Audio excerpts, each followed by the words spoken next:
Hello students, welcome back to your own channel science classes by Munjal sir.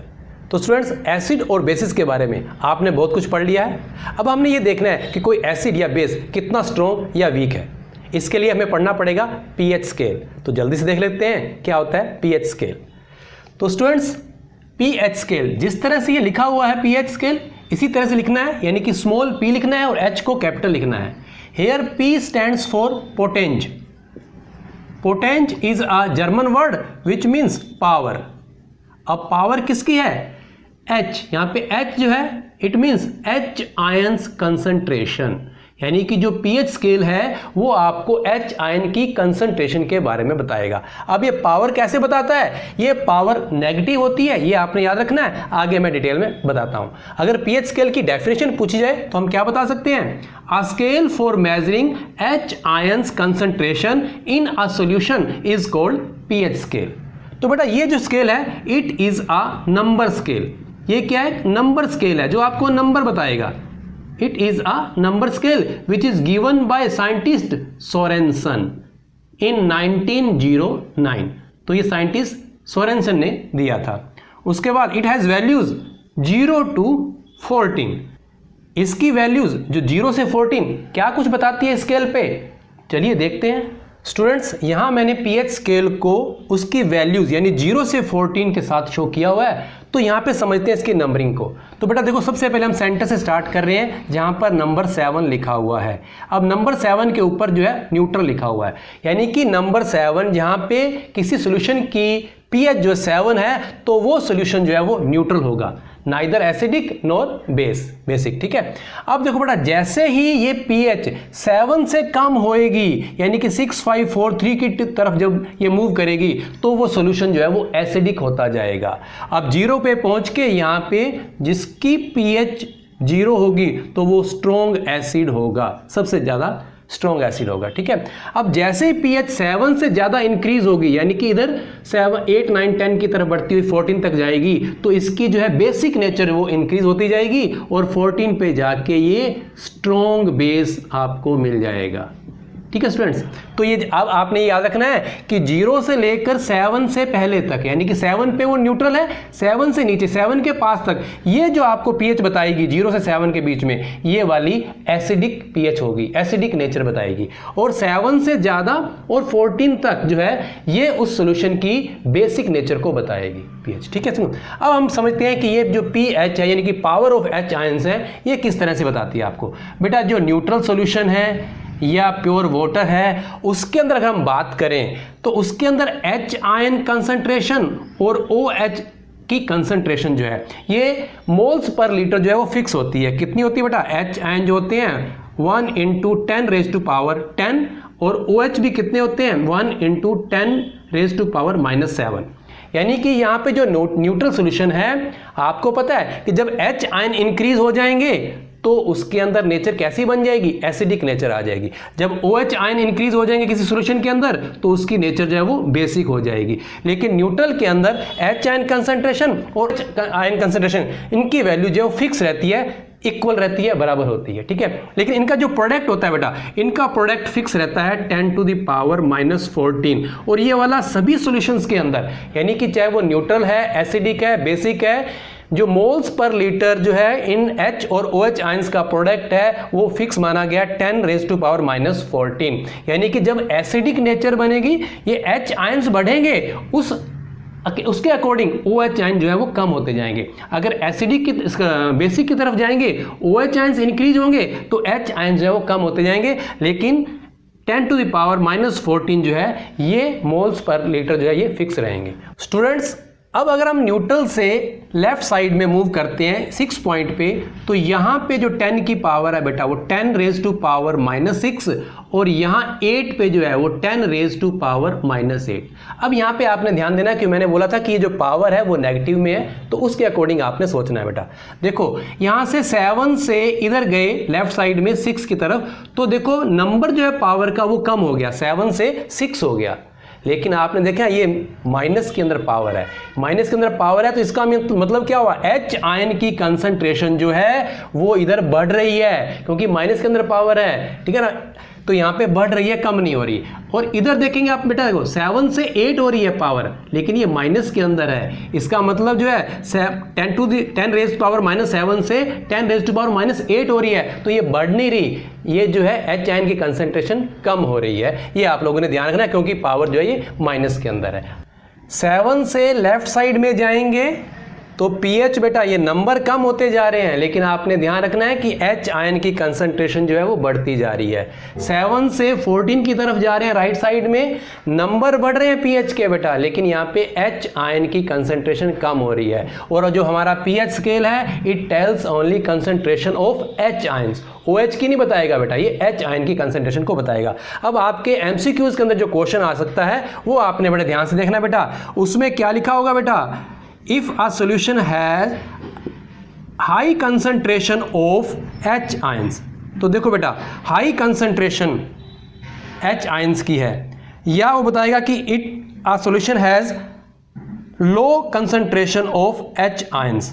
Okay, तो अब इस condition में पूछेगा कि इनकी जो pH होगी वो क्या होगी। तो बेटा आप लोगों ने अभी ध्यान दे दिया यहाँ पे, इसके अकॉर्डिंग क्या बताओगे, अगर हाई H आयन कंसंट्रेशन है तो इधर का अपने जाएंगे, तो इसका मतलब उसकी क्या होगी, लो pH होगी, ठीक है ना। अगर आपने बताया कि H आयन की कंसंट्रेशन लो है तो उसकी हाई यानी कि उल्टा pH होगी। तो आप यहाँ से चेक कर सकते हैं। देखो अगर मैं यहाँ पे बताऊँ कि किसी सॉल्यूशन की pH जो है वो 3 है और किसी सॉल्यूशन की pH जो है वो 9 है, तो इसके अंदर आपको देख लेना है कि 3 वाला क्या होगा, एसिडिक होगा, तो इसके अंदर H आयन कंसंट्रेशन ज़्यादा होगी, तो इसके अंदर जो है एसिडिक होगा और इसकी pH कम है, लेकिन H आयन की कंसंट्रेशन जो है वो ज़्यादा होगी। अब देखो pH 9, तो ये कैसी सॉल्यूशन इसका होना चाहिए, ये बेसिक नेचर का, इसमें OH ज़्यादा होंगे, लेकिन हमारा स्केल क्या बताता है, वो H आयन कंसंट्रेशन बताता है। तो ये नंबर बड़ा हो गया, लेकिन H आयन की कंसंट्रेशन यहाँ पे जो है वो कम होगी। ये आपके क्वेश्चन जो है वो आ सकता है। स्टूडेंट्स यहाँ कुछ सब्सटेंसेस या सॉल्यूशन दिए गए हैं विद देयर pH वैल्यू, तो इसके अकॉर्डिंग आप लोग आइडिया लगा सकते हैं कि वो सब्सटेंस या वो सॉल्यूशन एसिडिक नेचर का है या बेसिक नेचर का है, उसके अंदर H आयंस की कंसंट्रेशन कम है या ज़्यादा है। तो ये चीज़ें जो है आपके थोड़ा NCERT बुक के अंदर भी दी गई हैं, तो आपसे कोई ना कोई क्वेश्चन MCQ के अंदर पूछा जा सकता है, ठीक है स्टूडेंट्स। तो देखते हैं पहले यहाँ पे देखो बेटा, कंसंट्रेटेड HCl, तो इसकी जो सबसे ज़्यादा स्ट्रॉन्ग एसिड है हाइड्रोक्लोरिक एसिड कंसंट्रेटेड, तो उसकी pH होती है बेटा 0। तो यहाँ पे आपके बुक के अंदर अगर लिखा हुआ आ जाए 1 मोल HCl की pH कितनी होगी, तो आपने वहाँ पे इसको 0 बताना है। उसके बाद डाइल्यूट कर दिया गया, उसके अंदर पानी ऐड कर दिया गया, तो उसकी जो है कंसंट्रेशन pH वैल्यू जो है 1। अब देखो बेटा यहाँ pH वैल्यू बढ़ रही है, तो मैंने आपको बताया ध्यान रखना है कि pH वैल्यू कम हो रही है तो H आयन कंसंट्रेशन बढ़ रही है, और यहाँ पे आपका नंबर बढ़ रहा है, pH बढ़ रही है, तो H आयन की कंसंट्रेशन कम हो रही है, ठीक है। तो ये भी ध्यान रखना है। उसके बाद गैस्ट्रिक जूस यानी आपके स्टोमक के अंदर भी हाइड्रोक्लोरिक एसिड जो रिलीज होता है उसकी pH होती है 1.4, तो ये भी थोड़ा आपने याद रखना है, कोई MCQ क्वेश्चन आपसे पूछ सकते हैं। लेमन जूस, ठीक है, उसकी pH 2.5, विनेगर 4.0, सॉफ्ट ड्रिंक 6.0। तो देखो बेटा यहाँ पे pH इंक्रीज हो रही है, ठीक है। जब pH इंक्रीज हो रही है तो वो किस तरफ मूव कर रहा है बेटा, वो एसिडिक कम हो रहा है, बेसिक बढ़ रहा है उस तरफ से। लेकिन ये सारे के सारे 7 से 0 के बीच में जो है वो सारे के सारे कौन से सोल्यूशन होंगे, वो एसिडिक सोल्यूशन होंगे। तो इन सब की नेचर कैसी होगी, एसिडिक नेचर होगी। इसके बाद यहाँ देखते हैं कंसंट्रेटेड NaOH, ठीक है स्टूडेंट्स। तो यहाँ पे जो स्ट्रॉन्ग एसिड है उसकी pH वैल्यू 14 होगी, डाइल्यूट NaOH सोडियम हाइड्रोक्साइड की वो 13 होगी। अगर यहाँ पे आपके बुक के अंदर दिया बेटा 1 मोल सोडियम हाइड्रोक्साइड की pH पूछी गई है, तो आपने वो 13 याद रखनी है, ठीक है, ये नोट कर लेना है। 1 मोल NaOH की जो pH होगी वो 13 होगी। मिल्क ऑफ मैग्नीशिया यानी जो एंटासिड हम यूज करते हैं उसकी pH 10.5। Then washing soda solution जो कपड़े धोने वाला होता है वॉशिंग सोडा वो 9.0। बेकिंग सोडा जो घर पे अपने यूज़ करते हैं बेकिंग के लिए, अपने जो यूज़ करते हैं मीठा सोडा, वो 8.5। ब्लड, हमारा जो ब्लड है वो 7.4, यानी कि स्लाइटली बेसिक होता है बेटा, ठीक है। बेसिक नेचर थोड़ी सी रहनी चाहिए तो हमारा बॉडी जो है वो प्रॉपर वर्क करती है। हमारा सलाइवा जनरली 7.4 होता है, लेकिन NCERT में पूछा गया, ध्यान रखना, आफ्टर मील खाना खाने के बाद आपका सलाइवा जो pH होते हैं वो एसिडिक हो जाता है, 5.8 हो जाता है, ठीक है बेटा, ये याद रखना है। अब हमने ये देखना है कि पीएच के बारे में हमने पढ़ लिया, अब पीएच को कैसे फाइंड करेंगे, यानी कि ऐसा कौन सा टूल है जो हमें बताएगा पीएच। तो वो है हमारे पास यूनिवर्सल इंडिकेटर। यूनिवर्सल इंडिकेटर क्या होता है बेटा? It is a mixture of different indicators और डाइज, यानी कि बहुत सारे इंडिकेटर्स या कलर्स को, डाइज को मिला के ये बनाया जाता है। It gives different colour at different pH, यानी कि जैसे पीएच चेंज होगी तो ये अपना कलर भी चेंज करेगा। It gives an idea of strength, तो यहां पे भी ध्यान रख लेना है कि ये स्ट्रेंथ बताएगा of a solution along with its nature, यानी किसी सॉल्यूशन की नेचर के साथ ये उसकी स्ट्रेंथ को भी बताएगा कि कोई एसिड या बेस कितना स्ट्रॉन्ग या वीक है। ठीक है, तो इसको हम एज ए सॉल्यूशन भी यूज कर सकते हैं और इसका पेपर भी आता है बेटा। तो यूनिवर्सल इंडिकेटर पेपर को भी टच करके सॉल्यूशन के अंदर बता सकते हैं कि कोई एसिड है या बेस है या कितना स्ट्रॉन्ग है। तो देखो बेटा, यहाँ पे मैंने पीएच स्केल बनाया हुआ है, वही 0 to 14 मैंने पीएच लिखी हुई है। सेंटर से स्टार्ट करते हैं 7 से, जो कि क्या बताता है? पीएच 7। ये क्या है? न्यूट्रल इंडिकेटर है, यानी न्यूट्रल सॉल्यूशन है। यहाँ पे कलर ये देगा ग्रीन, बस ये आपने पहले याद रखना है कि ये ग्रीन देगा न्यूट्रल पे। तो जो यूनिवर्सल इंडिकेटर है ये आपको ग्रीन कलर देगा न्यूट्रल सब्सटेंस का। अगर ये टोन जो है ग्रीन टोन, अगर ये रेड की तरफ मूव करेगी, इसकी टोन जो है रेड की तरफ जाएगी, तो वो सॉल्यूशन या उसकी नेचर जो है वो एसिडिक होती जाएगी। अगर ये ब्लू शेड की तरफ जाएगा तो ये उसका नेचर कैसी बताएगा? ये उसकी नेचर बेसिक बताएगा। तो ग्रीन से बेटा फिर क्या हो सकता है? यहाँ पे ये येलो हो सकता है, ठीक है, येलो से ऑरेंज हो सकता है, ऑरेंज से फिर रेड हो सकता है, फिर डार्क रेड हो सकता है। यानी कि ये बताएगा कि येलो है तो ये एसिडिक तो है लेकिन ये वीक एसिड है। फिर थोड़ा ऑरेंज हो जाएगा तो थोड़ा सा स्ट्रॉन्ग हो गया, फिर उससे ज़्यादा स्ट्रॉन्ग हो गया, फिर उससे ज़्यादा स्ट्रॉन्ग होगा। यानी कि रेड कलर जैसे जैसे बढ़ता जाएगा तो उसकी स्ट्रेंथ भी एसिडिक की बढ़ती जाएगी। ऐसे इधर अपने देखेंगे, पहले अपने ग्रीन से ब्लू देख लेंगे, ब्लू से फिर नेवी ब्लू देख लेंगे, फिर अपने वायलेट कलर देख लेंगे या पर्पल कलर देख लेंगे। ठीक है, उसके बाद जो डार्क कलर बने जाएगा वायलेट, तो वो उसके स्ट्रॉन्ग बेस को बताएगा। ठीक है स्टूडेंट्स, तो इस तरह से यूनिवर्सल इंडिकेटर आपको ये इंडिकेशन देता है, नेचर के साथ स्ट्रेंथ भी बताता है। स्टूडेंट्स, पीएच से रिलेटेड ये लास्ट टॉपिक है, importance of pH in our everyday life. तो इसको हम 4 टॉपिक्स के अंदर डिस्कस करेंगे। तो बेटा इसके ऊपर भी काफ़ी क्वेश्चंस बनते हैं, एप्लीकेशन क्वेश्चंस बन सकते हैं। तो कैसे, आप थोड़ा ध्यान से देखें बेटा। फर्स्ट टॉपिक है pH in our digestive system, यानी कि पीएच का हमारी लाइफ के ऊपर, या फर्स्ट पॉइंट जो है कि हमारे डाइजेस्टिव सिस्टम पे कैसे इफेक्ट पड़ता है। तो आप लोगों ने बायो के फर्स्ट चैप्टर में पढ़ा है बेटा आराम से।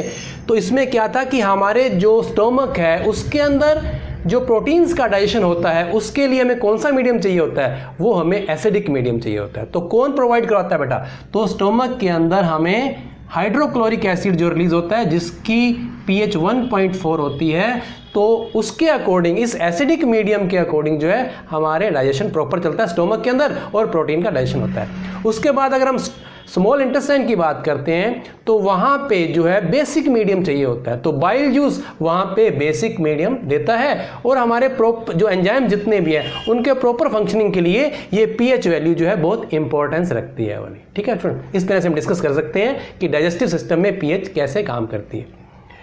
अब देखो पीएच कॉजेज टूथ डिके। तो जैसे हमने अभी देखा था कि जो हमारी सलाइवा का जो नेचर रहता है वो कैसे रहता है, जनरली जो है वो बेसिक होता है, लेकिन आफ्टर मील जो है वो कितना हो जाता है बेटा? वो 5.8 पीएच का हो जाता है, यानी कि एसिडिक हो जाता है। लेकिन अगर ये वाला मीडियम जो है या इसकी पीएच जो है बिलो 5.5 हो जाए, यानी कि हमने खाना खाया, हमारे दांतों के अंदर जो है कुछ थोड़ा बहुत फूड पार्टिकल्स रह गए, उस पर बैक्टीरिया अपना काम करेंगे, एसिड बनाएंगे और धीरे धीरे वो एसिड इतना स्ट्रॉन्ग होता जाएगा कि उसकी पीएच जो है वो बिलो 5.5 होते ही हमारे जो टूथ का जो हार्डेस्ट ये इनेमल जो है कवरिंग, उसकी hardest substance of our body जो है टूथ की कवरिंग इनेमल, वो कोरोड होना शुरू हो जाता है, गलना शुरू हो जाता है। तो इससे क्या होता है कि वहाँ पे कैविटी बन जाती हैं, तो आपको टूथ डिके हो जाता है। ये भी पीएच के ऊपर डिपेंड करता है। तो ये पीएच के इफेक्ट आ रहे हैं। Plants and animals are sensitive to pH changes. तो बेटा जितने भी प्लांट्स हैं या एनिमल्स हैं, जो लाइफ है ना बेटा, वो जो पीएच है उसकी जो 7 to 7.8 इस रेंज के अंदर जो है हमारी बॉडी जो है प्रॉपर वर्क करती है, यानी कि स्लाइटली एल्केलाइन होना चाहिए, थोड़ा सा बेसिक नेचर होना चाहिए, ठीक है। तो प्लांट्स भी अच्छी ग्रोथ करते हैं, एनिमल्स भी अपना पूरा फंक्शनिंग करते हैं। आपने सुना होगा कभी कभी जो एसिड रेन हो जाती है, फर्स्ट रेन जो होती है उसके अंदर एसिड होता है, तो वो क्या कहते हैं, लोअर द पीएच, वो सोइल की पीएच को भी डाउन कर देते हैं, और जो वाटर रिवर्स होते हैं या और बॉडीज हैं वाटर की, तो उसके अंदर भी जो पीएच को लो कर देते हैं। तो पीएच कम होने से क्या होता है कि जब ये एसिडिक हो जाएगी तो एनिमल्स जो है वो सर्वाइव नहीं कर पाते, प्लांट जो है वो भी मर जाते हैं। तो प्लांट जो है उनकी प्रॉपर ग्रोथ के लिए, एनिमल्स की प्रॉपर ग्रोथ के लिए ये भी पीएच जो है वो बड़ी इंपॉर्टेंट जो काम करती है। देन जो है self defence protection to plants and animals. तो आप लोगों ने एक्सपीरियंस किया होगा कि आपको कभी बी या एंट जो है वो स्टिंग कर जाती है, आपको काट लेती है, तो आपको बड़ा इरिटेशन वहाँ पे पैदा होता है, ठीक है ना। उसके बाद जो है वेस्प जो है, ठीक है ना, वेस्प भी आपको काट जाए तो आपको बहुत ज़्यादा इरिटेशन होती है। अब यहाँ पे मैं नॉलेज दे रहा हूँ, उसके बेस पे आपको एप्लीकेशन क्वेश्चन कैसे बनेंगे वो भी बता देता हूँ। बेटा बी या एंट स्टिंग जब आपको बाइट करती है तो इसके अंदर जो है वो एक एसिड होता है, फॉर्मिक एसिड या मेथानोइक एसिड। एक तो ये आपने देखना है। अब इसके अंदर एसिड है बेटा, जब इसने आपको काट लिया तो आपसे पूछा जाएगा कि इसको आप रिलीफ के लिए, आपको इरिटेशन हो रही है तो रिलीफ के लिए क्या चीज़ इसको अप्लाई करेंगे यहाँ पे। तो बेटा आपको पता होना चाहिए एप्लीकेशन बेस्ड क्वेश्चन कैसे आएंगे। तो इसके अंदर एसिड है, तो एसिड को न्यूट्रल करना है, तो आप क्या यूज़ करोगे, आप बेस यूज़ करोगे। तो बेस आपके घर पे कौन सा हो सकता है बेटा, वो बेकिंग सोडा हो सकता है बेटा, आपकी टूथपेस्ट हो सकती है, ठीक है ना, तो सोप सोल्यूशन हो सकता है। तो वो बेसिक आप यहाँ पे अप्लाई करेंगे उस जगह पे, इरिटेशन पे, तो आपको रिलीफ मिल जाएगा। देन जो वेस्प स्टिंग है उसके अंदर होता है बेटा बेस, ठीक है, ये आपने ध्यान रखना है। जो वेस्प का स्टिंग होता है उसके अंदर बेस होता है, तो अब आप बेस अप्लाई नहीं कर सकते। अब हम क्या यूज़ करेंगे, अब हम एसिड यूज़ करेंगे। तो आपने ये ध्यान रखना इस तरह से। तो यहाँ पे आपको अप्लाई करना पड़ेगा एसिड। तो एसिड से ये जो वेस्प स्टिंग का जो बेस होगा वो न्यूट्रल हो जाएगा। तो एसिड के लिए आप लेमन जूस घर पे है तो वो आप यूज़ कर सकते हैं, कोई सिट्रस फ्रूट पड़ा है उसको यूज़ कर सकते हैं, यानी कि आपने माइल्ड एसिड को यूज़ करना है। देन बेटा प्लांट्स को भी ये सेल्फ प्रोडक्शन मिला हुआ है। कैसे बेटा, एक जो है ना नीटल हर्बेसिस प्लांट होता है, ये हर्ब्स होती है, नीटल प्लांट है, उसके ऊपर स्टिंगिंग हेयर्स होते हैं। बाई चांस एक्सीडेंटली या आप उसको टच कर देते हैं तो जैसे ही आपकी स्किन के साथ वो टच होएगा तो स्टिंगिंग हेयर्स क्या हो गए, आपके बर्निंग या इरिटेशन पैदा कर देंगे स्किन के ऊपर, ठीक है। तो इसके अंदर क्या होता है, एसिड होता है। उसी के पास एक और प्लांट होता है बेटा, ये नेचर ने दिया हुआ है, उसी प्लांट के पास एक डोग प्लांट और होता है। इसकी नेचर जो होती है स्टिंगिंग हेयर्स की वो एसिडिक होती है, और डोग लीव्स जो होती हैं उसकी नेचर बेसिक होती है। तो उसको लेके अगर आप रब कर देंगे तो वो भी न्यूट्रलाइजेशन रिएक्शन हो जाएगी। तो इस तरह से ये पीएच की हमारी डेली लाइफ के अंदर इंपॉर्टेंस है। इसके बाद हम पढ़ेंगे सॉल्ट्स।